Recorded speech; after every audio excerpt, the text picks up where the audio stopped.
you are currently 54 years old. You are a first felony offender. Your current offenses are cruelty to a juvenile, 2 counts. You were sentenced on 1/22/2018. You received a 10-year sentence for each count, and those are running consecutively. So your total sentence is 20 years. Your parole date is July 21st, 2020. Your good time date, 7/9/21, and your full term date, 7/5/35. Is that information correct? Yes, sir. Your case has been assigned to Ms. Pearl Wise. Ms. Wise. Good morning. Good morning. How's it going? Okay. You holding out okay? Yes, ma'am. Good to hear. Good to hear. I see you got 375 days of programs. Call out for the record 3 of the programs that meant the most to you. Celebrate recovery, re-entry, and parenting. Good, good. Those are good ones. Those are good ones. I see you had some hospital stays in 2019. How are you doing? I'm good. What was going on? It was in my back, in my spinal, and I forgot what it was they call it, but Okay, I'm doing good. Good, good. So what do you do every day? I mean, I'm sorry, before the pandemic, what were you doing every day? Going to school, trying to get my GED and housekeeping. Okay. I saw on the record that you had indicated that if you were successful today, your means of income was your disability. So what's the nature of your disability? Oh, I was diagnosed with HIV. Oh, okay, okay. Okay, okay. Mhm. All righty.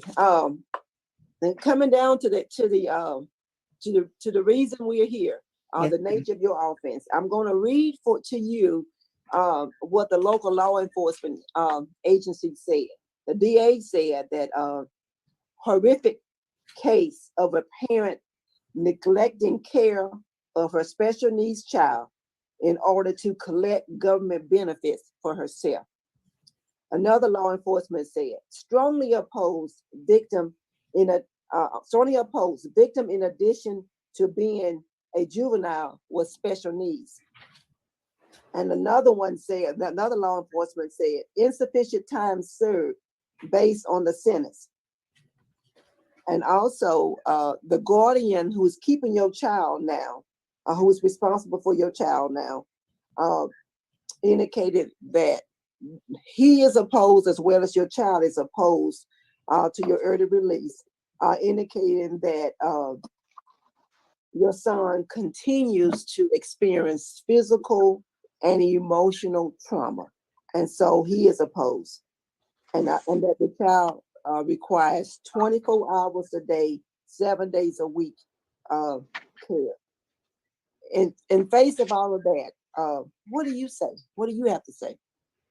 I take full responsibility of my crime, and that I'm sorry for what I done.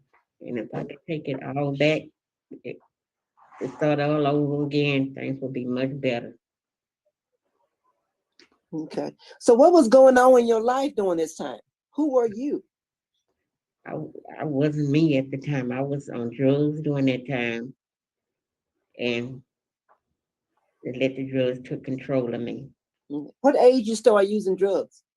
Oh, I was like, what? I was like in my 30s. Okay. Okay. That's relatively late for drug use. Yes, ma'am. Yeah. Yeah. So from high school to the 30s, what were you doing? What was your life like? Ma'am? From high school to the 30s, when you started using drugs, what was your life like? It was better. It was better. Okay. Okay. All right, Chairman, that's all I have. Mr. Jim Wise. Yes, ma'am. Ms. Holland. Sir, How many children do you have? 6, How many children were living with you at the time this incident happened? 2, How old were the children? good, I said, how old were they? oh, my baby was 15 and my daughter was 16, 17. All right. Well, according to the police records and things that we looked at, the child was in your bedroom. How long did you, and he hadn't been cared for in a while. What was the reason? Had you been gone and somebody else keeping him? Or tell me what happened. No, I was keeping him. I was with him.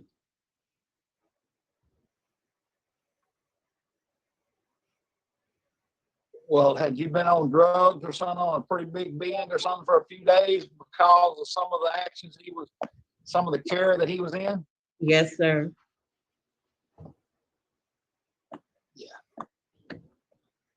Well, I read the report. It was just overwhelming, some of the details that they went through on this report. Now, tell me one thing. You were sentenced on 1/22/18. Yes, sir. How long have you been incarcerated? I didn't get that. Until now? Since 2015. Since 2015? Yes, sir. But you were sentenced. Why were you fighting the charge or something other, or why did it take so long? Sir, Why did it take so long before they sentenced you? Were you fighting the charge? no, sir. You pled guilty to this charge, Yes, sir. or did they find you guilty? Ooh, the judge did on what I have done, Okay. on what I've had done. All right. I don't have any other question. Miss Holland, Yes, sir.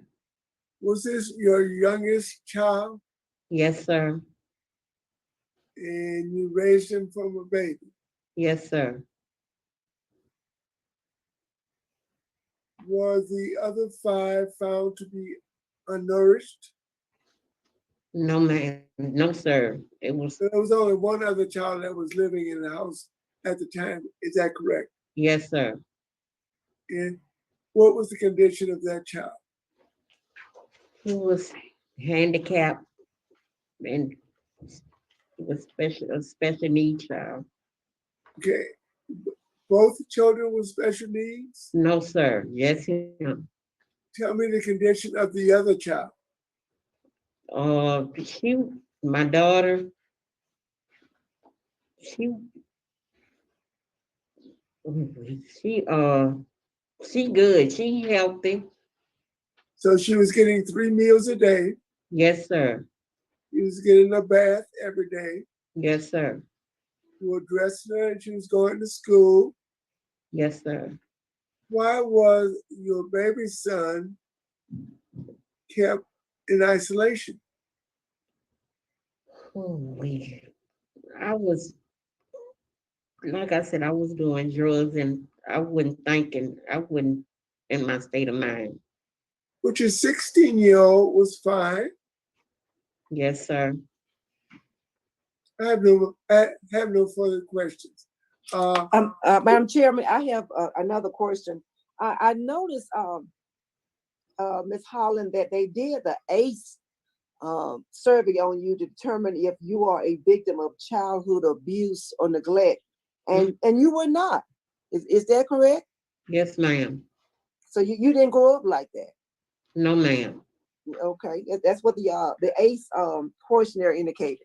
And according to the records we have, that you have a good institutional record and you've had no write-ups. Is that correct? Yes, ma'am. Okay, I want to commend you on that you've had no write-ups. That's good. And you also completed Kairos in October of 2019. I think that was probably the last weekend they could do. Tell Yes. me what you learned from Kairos. Oh, I learned a lot. I learned a lot. Tell me one or two things you learned that really still stay with you. Celebrate recovery. Mm-hmm.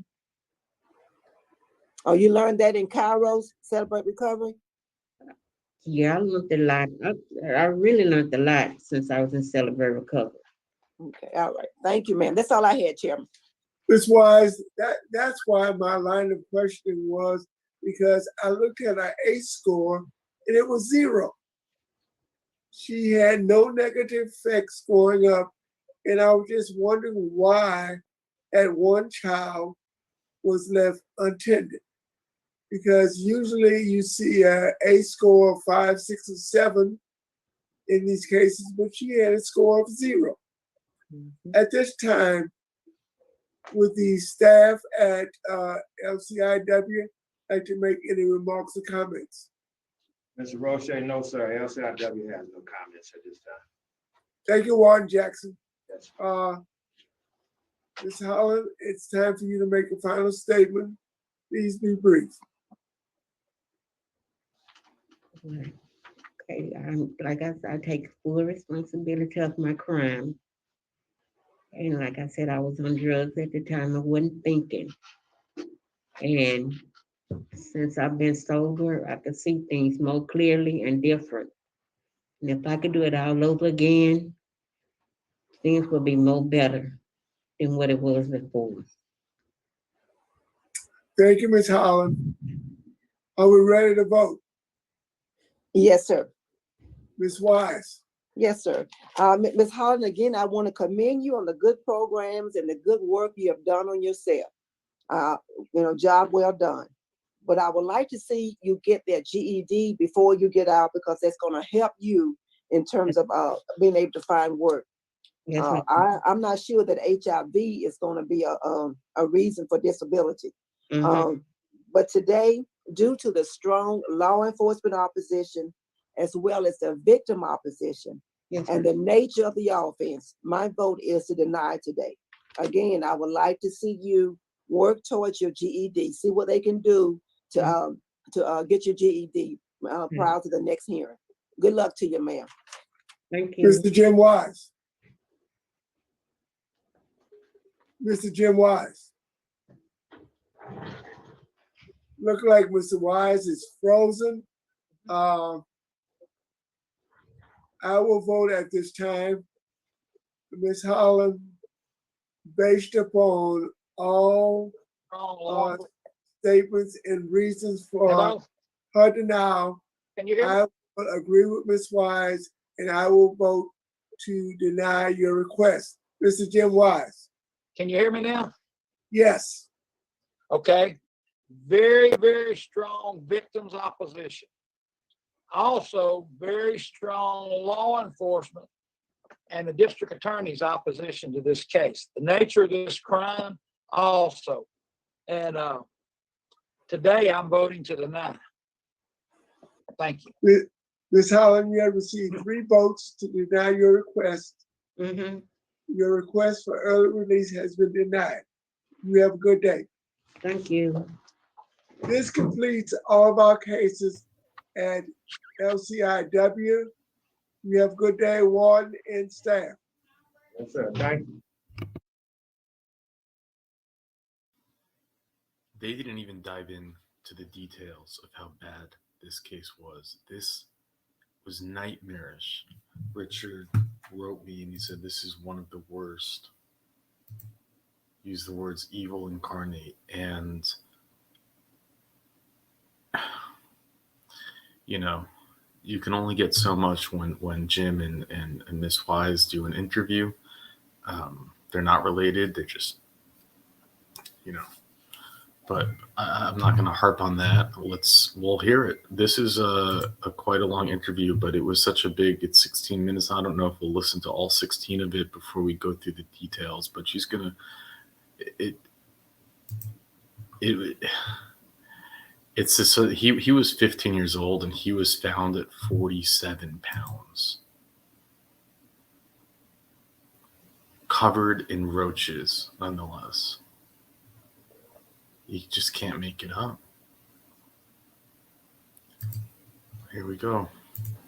So I guess let's just start by breaking down the investigative report that you guys released today, the highlights of that. The basic highlights of that report, as you all know, I specifically asked our executive counsel to do an investigation.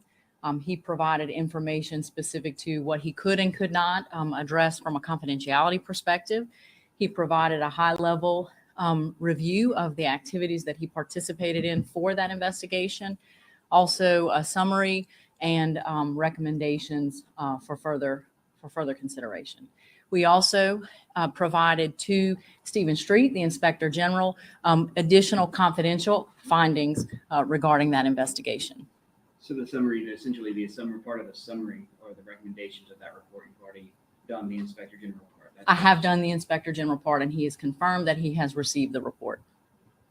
What do you think is going to come from that? I honestly don't know. I'll wait to hear that from the Inspector General. Anything in the report surprise you? No, I think that most of the information that was provided in that report aligned with the preliminary investigation that we had started, which was why, of course, as you all know, last Thursday, I immediately initiated the requirement for our high-risk policy to include a multidisciplinary team review. I know that also is part of the recommendations. Part of this summary was that there would be retraining on how cases were passed when managers switched. Did this case particularly split between the cracks when managers were changed out in an office? I really cannot comment any further on the specifics of this case. This is an issue that we see throughout the state that should get additional focus. Sometimes we move cases from parish to parish because there's a need to move the child. Sometimes we move a case from a program, for example, a child protection investigation to foster care or to family services. That can require changes. And then other times we have supervisors who, as I mentioned before, go on FMLA or resign. And so then another supervisor comes in. And because we don't have one manual system that follows the case from the life of that investigation or that report through our work with the child in one system, it's really important to make sure that our supervisors consistently get trained and consistently follow up to make sure that no case can fall through the cracks, or that all cases do get moved in a timely manner to the appropriate other supervisor or the appropriate other parish or the other program or whatever is required. Let me re-ask that same question. And you said a week ago, or almost a week ago, that you were all about transparency. You said that you were going to investigate this fully. You come out with an investigative report that says in summary that you're going to retrain your managers regarding how this case was handled, the investigation was. So now I ask you again, did this case fall through the cracks when it came to transitioning from manager? I have also said to you on every occasion, I cannot provide confidential information that is prohibited for me to provide by law.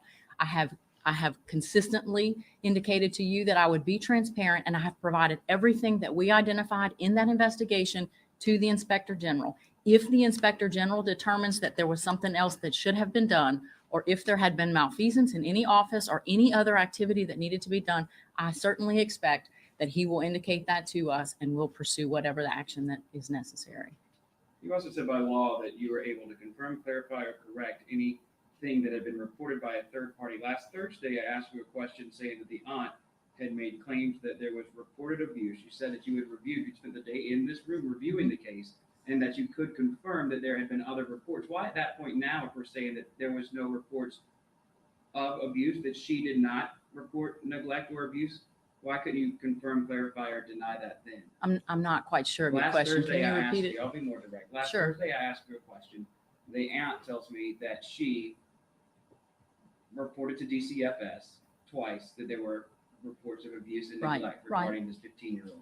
Now we're reading a week later in this report that that was not the case. You said you had reviewed this case on Thursday. I did do a preliminary investigation of this case. I spent the day in this room trying to identify what may have happened. At the same time, I also asked our executive counsel to go through any and all record, to do an investigation, to talk to any staff who could have been involved, and to look at that much further. There could have been a difference in what we knew on Thursday and what came out in that report, or what would have been identified through that. That was a preliminary investigation with staff that at that point in time, I did not know, I could not confirm whether or not we had received that report. Is DCFS playing the blame game? No, not at all. I have said all along, and I think if you would report everything that I say, you've heard me say, I take full responsibility for any activities that this department has a responsibility to do, that we would investigate it fully, that we would pursue anything fully, that if we had mishandled the situation, we would handle it, and that we would be transparent in doing so. I have been as transparent as I can be within the confidentiality laws that I have. You said one part of this is that you wanted to see, in the summary, you said you wanted to see laws changes. One of the laws that needs to be changed, maybe the law that restricts DCFS from coming forward and saying a lot about what's going on in cases like this. You all may feel strongly about that. I also feel strongly that children have a right to be protected.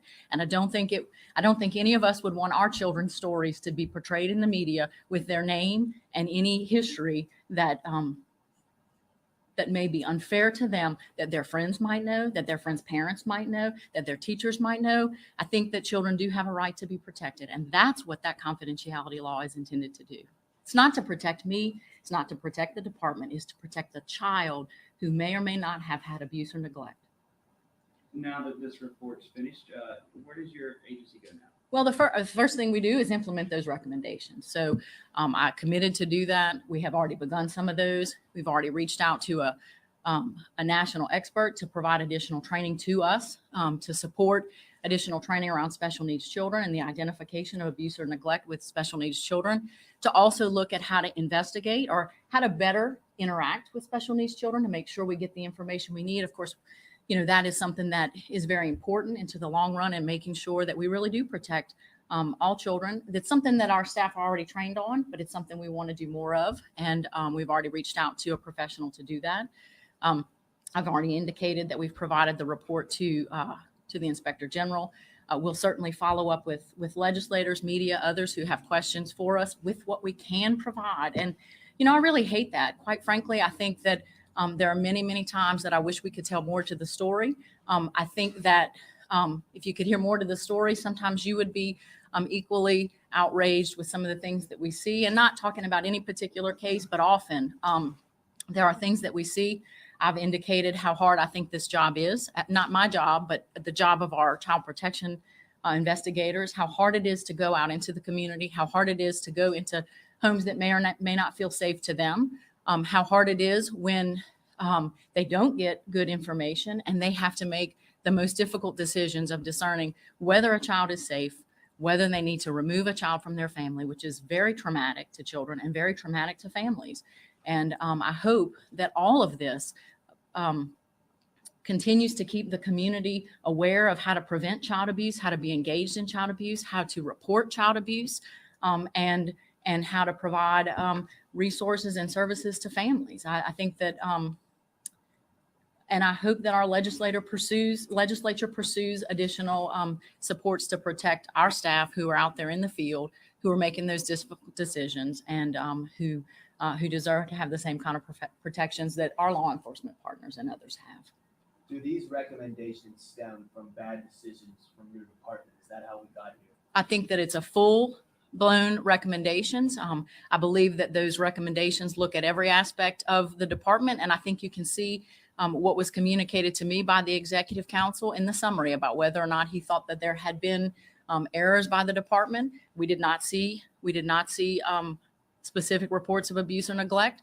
We did see opportunities where we could do more. And that's always my commitment, is if we have additional resources, if we have additional information, if there's something we can do to help a family, we will do our best to do that. On that note, were guidelines not followed completely? No, I do not have information that provides that. I think you have everything in the summary that we have. Was inaccurate information coming from this department? Inaccurate information from this department? Inaccurate information coming from within, provided to people in the department? I'm not aware of that. Did someone at DCFS screw up in dealing with this child? Again, I have told you I cannot say anything more specific than what you have in that report. Please look at that report specifically, and you'll see, to my understanding, the report and the summary says that there has not been any activity that we could identify that was malfeasance in office or a lack of following the appropriate or required guidelines. But I think you have that in the report, and that's all I can comment about this specific Looking at case. the recommendations, number one, do the actions of your department need to be reviewed? It's suggested that an appropriate appointing authority. That's our policy. As you all know, we have civil service guidelines that we have to follow. And so anytime there is an investigation of any activity of this department, we make sure that information is provided to the appropriate appointing authority, and they pursue appropriate civil service guidelines. So that is a recommendation that that will enable us to ensure we stay in alignment with civil service and pursue whatever is appropriate based on the confidential findings in the report. If a recommendation says that skill sets involving children who are nonverbal or special needs need to be improved, is that suggested right now your department doesn't have the proper skill sets to do so? I wouldn't say that at all. I would certainly say that we receive training on a lot of different things, and that this is an opportunity to provide additional training. It's certainly, I will certainly say, children with special needs are a personal passion of mine. I think they deserve to be protected at the highest level, and our staff need to ensure that they understand it. You know, many of our staff, as I think you all know, we've had, we investigated 27,000 cases last year. As a caseworker, you may or may not come across children with special needs on a regular occasion. And so what we want to do is make sure that we've taken an opportunity like this to make sure that our staff receive additional training. It doesn't mean that they haven't already received training. They do receive training about that, but here's an opportunity to provide further training, and also to look at how to engage children in that investigation. The last recommendation suggests of modernizing the electronic case management system. If you already had that modernized system, could this case have been any different? What we want from a modernized system, we have a number of systems. And so right now, if you're inputting information in any of DCFS's programs, it's multiple systems that you would use. I have always felt like if we had one single system where everything related to the case, whether it is related to any case, and so this is in general, it's not specific to this case, but in general, in any case, if you knew from the point of the centralized intake through any payments or services that were provided, if the child goes in foster care, out of foster care, beyond that, you'd also have the ability to create dashboards with ticklers to make sure that that supervisors have additional information. I don't know. It goes on longer, and really, frankly, I can listen to her talk any longer. It's just about her defending herself, because, you know, it's funny. I didn't even think about that. DCFS. How did that happen? How do you have this happen without any agents finding out? I mean, it's obviously abuse that's been going on forever. And all she does is, you know, basically yell back at the reporter, who I commend him for being, you know, insistent on finding out the questions. And if you wonder if anything happened to the big boss who said she takes full responsibility, no, the answer is no. She actually got promotion a year later. She got promoted to the she was named executive director of Baton Rouge Health District. I mean, whether you want to blame something like this on her or not, I'm not going to go there. It's, you know, how do you possibly, something so big, and how do you stop everything? How can you stop every monster? But obviously there was a flaw. Someone did not do their job to allow a 15-year-old, when I read you the details, it's just going to enrage you. But the way she was talking, it just seemed like, whatever, I can't, it's confidential. It's confidential. I can't tell you anything, you know, and that's her job. But we're used to people not being really, people in leadership positions not being held responsible. We know that already. It's just the way these things work. And she might have been excellent at her job, you know. You can't stop everything, but I guess it would have been nicer for her to just responded, yeah, we screwed up big time. It's my fault. I wish I could answer those questions. I guess she was saying that in some ways, but not, it didn't sound like it.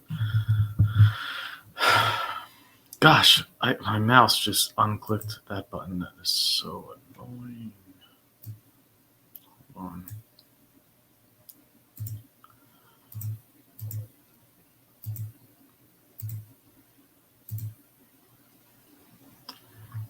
Okay, so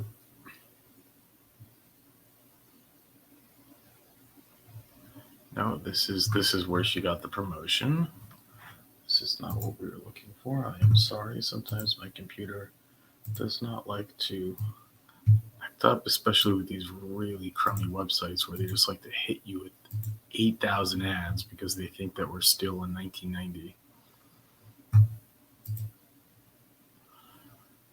So obnoxious. I can't imagine that financial model still works today where you spam ads like that.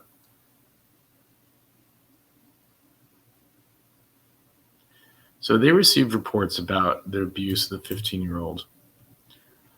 And the 15-year-old mother was arrested with a boy who weighed 47 pounds. Police say they found the teen lying on a cot used as his bed. It was a cot used as his bed.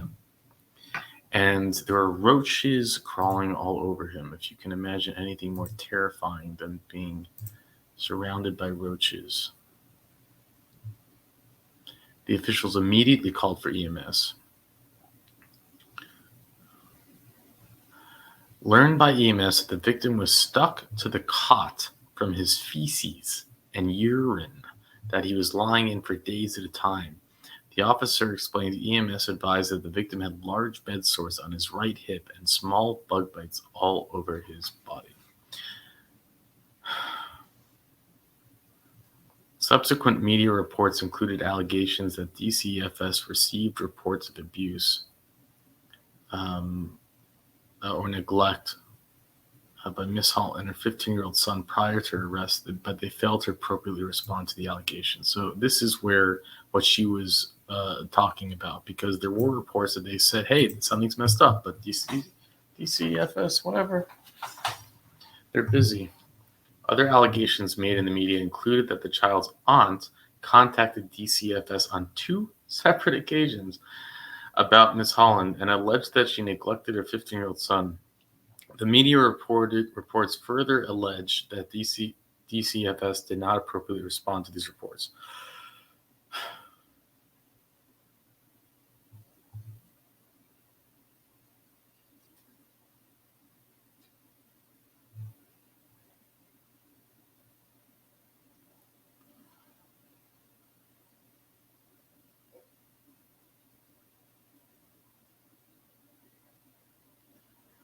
But, you know,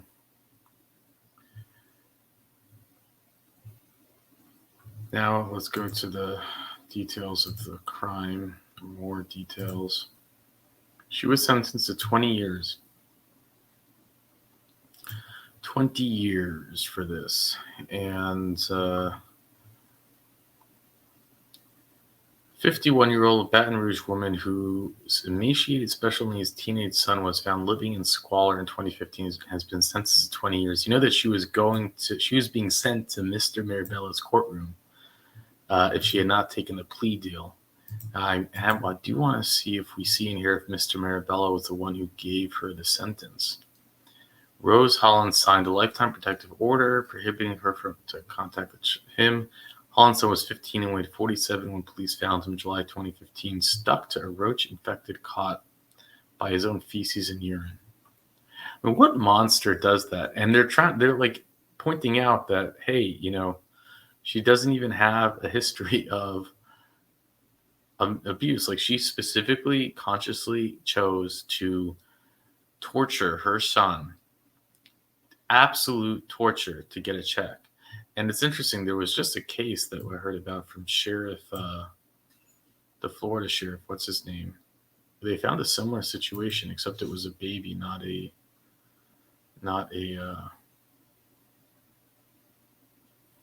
that famous Florida sheriff. He did a press release a few months ago about a family that was also doing it with a baby who was brain dead, but put in this type of situation. And doing it just to keep the check. He's in an assisted living facility and doing well. He was a special needs teenager who was unable to care for himself.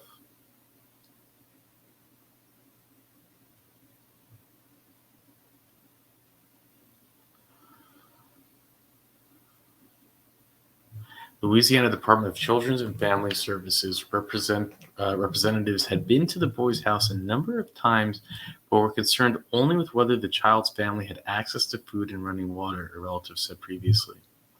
And I mean, I've heard that that's what they do. You go inside the house, you run the water, you open the cabinets, you see if there's food, and then you leave. And they have the most brutal job. How do you, to think how many homes you go into every day, but the problem is that if someone doesn't go and check on the kids, or if they don't, take the time to go in the room and open the door, then a story like this comes out. And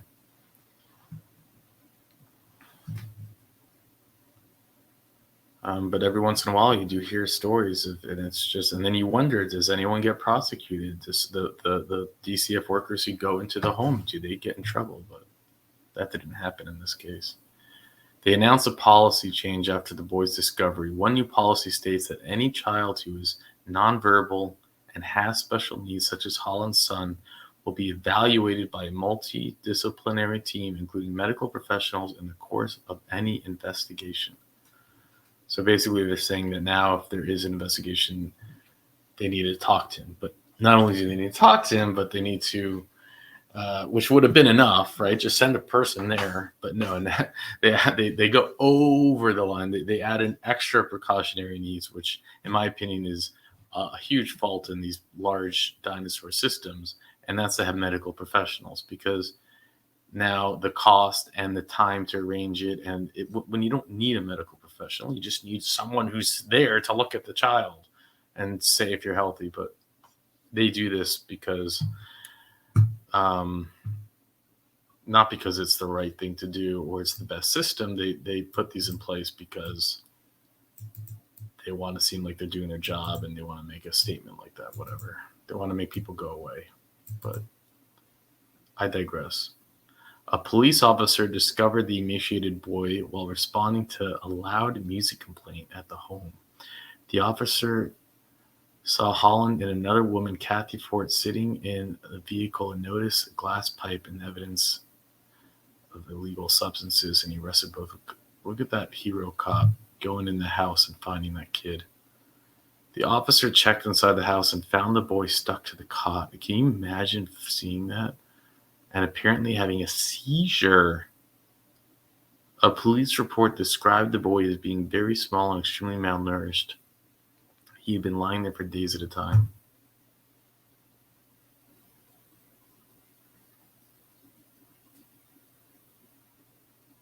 She was going to serve 40 years, but prosecutors offered her a deal in September, which she pleaded to 2 counts of cruelty for 10 years each consecutive. That's why she's a 20-year charge. And she accepted the deal when she was about to go in front of the state district judge, Tony Marabella.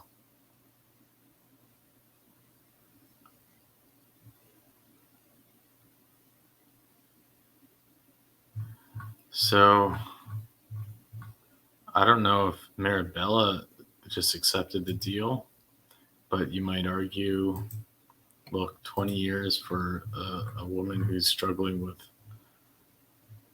illness at 51 years old is pretty harsh sentence. But you might not believe it if you didn't see it.